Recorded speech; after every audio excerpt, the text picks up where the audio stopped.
एक क्लाइंट आया मेरे पास और बोला 18 लाख में प्लॉट मिल रहा है, कल ही बुकिंग कर देता हूँ। मैंने पूछा एनएमआरडी सैंक्शन है? बोला एनएमआरडी सैंक्शन वो क्या होता है? मैंने पूछा रिलीज लेटर है? ये एजेंट ने तो मुझे नहीं बताया। मैंने पूछा रेरा रजिस्टर है? बोला क्या? वो 18 लाख का सस्ता प्लॉट उसके लिए एक बहुत महंगी प्रॉब्लम बन सकती थी।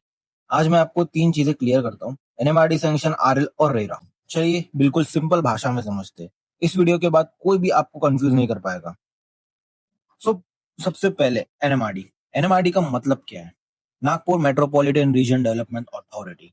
ये एक गवर्नमेंट बॉडी है जो डिसाइड करती है नागपुर और उसके आसपास की जमीन का क्या होगा। सिंपल भाषा में समझो, सोचिए गवर्नमेंट ने एक मास्टर प्लान बनाया है। इस एरिया में रेसिडेंशियल प्लॉट्स होंगे, इस एरिया में कमर्शियल, इस एरिया में इंडस्ट्रियल। जब कोई डेवलपर उस प्लान के हिसाब से लेआउट बनाता है, एनएमआरडी से अप्रूवल लेता है, वो एनएमआरडी सैंक्शन प्लॉट कहलाता है। एनएमआरडी सैंक्शन प्लॉट का फायदा, पहला 100% लीगल, कोई फ्यूचर कोर्ट प्रॉब्लम नहीं। दूसरा, बैंक लोन मिलता है। एसबीआई, एचडीएफसी, आईसीआई सब इंटरनेशनल बैंक के साथ में एनएमआरडी प्लॉट्स पर लोन देते हैं। तीसरा, इंफ्रास्ट्रक्चर ऑलरेडी प्लान होता है, वाइड रोड, ड्रेनेज, इलेक्ट्रिसिटी सब कुछ।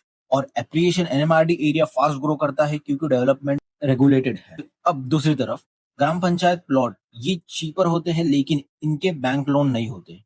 कंस्ट्रक्शन परमिशन मुश्किल है और फ्यूचर में रजिस्ट्री रेगुलेशन का प्रॉब्लम आ सकता है। एक इंपॉर्टेंट डेटा पॉइंट, 2023 में नागपुर में 1.5 लाख लोग जिनके प्लॉट अनरेगुलाइज थे, एनएमआरडी के स्कीम के अंडर अप्लाई किए, सिर्फ 1000 को रेगुलराइजेशन मिला, बाकी सब भी प्रॉब्लम में है।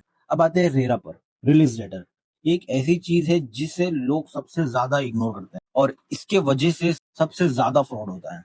समझिए ऐसे, जब एक डेवलपर एनएमआरडी से लेआउट सैंक्शन करता है, वो एनएमआरडी कुछ प्लॉट्स अपने पास मॉर्गेज पर रखती है सिक्योरिटी के तौर पर। जब तक डेवलपर्स लेआउट का डेवलपमेंट कंप्लीट नहीं करते, रोड बनाना, ड्रेनेज, इलेक्ट्रिसिटी, तब तक एनएमआरडी वो प्लॉट रिलीज नहीं करती। जब डेवलपमेंट कंप्लीट होता है, एनएमआरडी आरएल रिलीज लेटर देती है स्पेसिफिक प्लॉट के लिए। आरएल के बाद प्लॉट रजिस्ट्री होता है। बिना आरएल के प्लॉट का रजिस्ट्री लीगली इनवैलिड है। तो क्या करना चाहिए? प्लॉट खरीदने से पहले स्पेशली पूछो इस प्लॉट का रिलीज लेटर है? अगर डेवलपमेंट नहीं दिखा सकता, मत खरीदो, चाहिए प्राइस कितना भी अट्रैक्टिव लगे। ये पॉइंट इतना इंपॉर्टेंट है कि मैं रिपीट कर रहा हूँ, बिना रिलीज लेटर के प्लॉट रजिस्ट्रेशन लीगली इनवैलिड है नागपुर में। तीसरा important term, RERA, real estate regulatory authority. 2026 में गवर्नमेंट ऑफ इंडिया ने रेरा एक्ट पास किया जो बायर को बिल्डर के खिलाफ प्रोटेक्ट करता है। महाराष्ट्र रेरा, जिसे महारेरा कहते हैं, इंडिया के स्ट्रॉन्गेस्ट रियल एस्टेट रेगुलेशन में से एक है। रेरा रजिस्ट्रेशन से बायर को क्या मिलता है?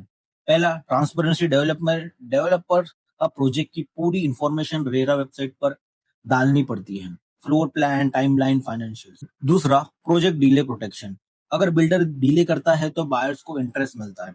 तीसरा, डिफॉल्ट लायबिलिटी, पोजेशन के बाद 5 साल तक कोई कंस्ट्रक्चरल डिफॉल्ट आया, बिल्डर की जिम्मेदारी है फिक्स करना। रेरा चेक कैसे करें? बहुत सिंपल है, महारेरा की वेबसाइट पे जाओ, marera.maharashtra.gov.in, प्रोजेक्ट का नाम या रजिस्ट्रेड नंबर डालो, पूरी डिटेल सामने आ जाएगी। एक इंपॉर्टेंट बात, सिर्फ प्लॉट के लिए रेरा जरूर नहीं होता। ये मेनली कंस्ट्रक्टेड प्रॉपर्टीज और हाउसिंग प्रोजेक्ट के लिए है। लेकिन अगर कोई डेवलपर्स प्लान के साथ एमिनिटीज और टाउनशिप प्रॉमिस कर रहा है तो रेरा रजिस्ट्रेशन होना चाहिए। ठीक है, अब एक प्रैक्टिकल चेकलिस्ट, जब भी नागपुर में कोई प्लॉट देखो, ये 5 चीजें जरूर चेक करना। Step 1, NMRD layout sanction letter मांगो डेवलपर से, ऑफिशियली वेरीफाई करो उसका लेआउट एनएमआरडी अप्रूवल है। सेकेंड, स्टेप 2, 7 बार एस्ट्रैक्ट चेक करो, ये लैंड रिकॉर्ड है, इसमें देखो जमीन का एनए स्टेटस है या नहीं। एनए का मतलब नॉन एग्रीकल्चर, रेसिडेंशियल यूज के लिए कन्वर्ट हो चुकी है। Step 3, release letter, RL, specially उस प्लॉट के लिए मांगो, प्लॉट नंबर के साथ। स्टेप 4, मारेरा वेबसाइट पर जाओ, चेक करो स्पेशली अगर फ्लैट या टाउनशिप प्रोजेक्ट है। पांचवा, एक प्रॉपर्टी लॉ से टाइटल सर्च करवाओ, 3000 से 5000 में टाइटल सर्च होता है। 20 से 30 लाख की प्रॉपर्टी के लिए ये एक्सपेंसिव नहीं। और एक बोनस टिप, किसी भी डेवलपर का वर्बल क्लेम मत मानो, डॉक्यूमेंट मांगो, एनएमआरडी अप्रूवल है कहना अलग बात होती है, एनएमआरडी सैंक्शन लेटर दिखाना अलग बात होती है। एनएमआरडी ये गवर्नमेंट की अप्रूवल की जमीन लीगल और प्लान है। आरएल रिलीज लेटर बिना इसके रजिस्ट्रेशन इनवैलिड है। रेरा बायर की प्रोटेक्शन बिल्डर के खिलाफ। ये 3 चीज याद रखना, कोई भी आपको अभी कंफ्यूज नहीं कर सकता। अगर ये वीडियो हेल्पफुल लगी, प्लीज शेयर करो किसी भी ऐसे इंसान के साथ जो नागपुर में प्रॉपर्टी खरीदने का सोच रहा है। उन्हें ये इन्फॉर्मेशन पहले मिली, एक बड़ी गलती से बचोगी। कमेंट में बताओ पहले आपको इनके बारे में पता था? कोई स्पेसिफिक क्वेश्चन हो तो जरूर पूछना। मैं हूँ यश रियलिटी नागपुर से। सो मिलते हैं नेक्स्ट वीडियो में।